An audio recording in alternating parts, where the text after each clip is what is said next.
বাংলাদেশের আপডেট আপনাদের জানাবো, তবে এই মুহূর্তে অন্যান্য খবরের দিকে নজর রাখি। বিমান প্রিমিয়ামে জিএসটি তোলার দাবি, সংসদে বিরোধীদের প্রতিবাদ। বিমান প্রিমিয়ামে জিএসটি তোলার দাবি সংসদে, দেখতে পাচ্ছেন বিরোধীদের প্রতিবাদ।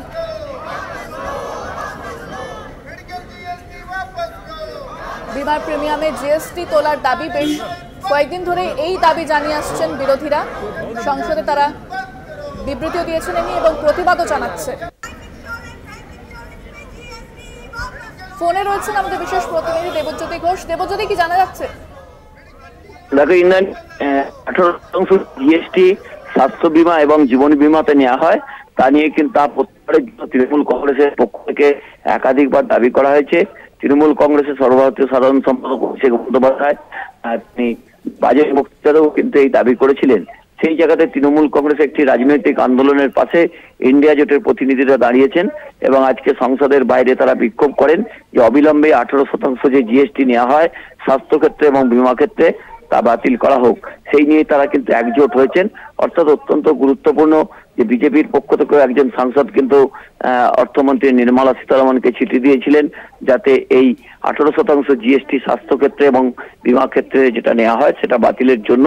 সেই জায়গাতে তৃণমূল কংগ্রেসের পক্ষ থেকে ইন্ডিয়া জোটকে তারা পাশে পেয়েছেন এই রাজনৈতিক আন্দোলনে, যা অত্যন্ত গুরুত্বপূর্ণ।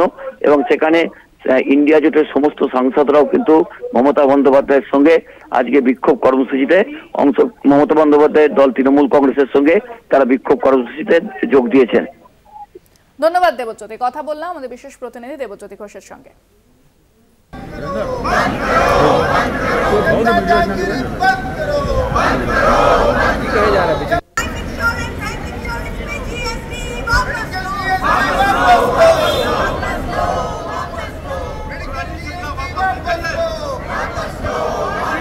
इतना जीएसटी लागू होने से मरीज इलाज कैसे करेगा और इंश्योरेंस नहीं रहने से उसको जान खतरा में होता है। इसीलिए हम मांग कर रहे हैं कि ये जीएसटी उठाया जाए।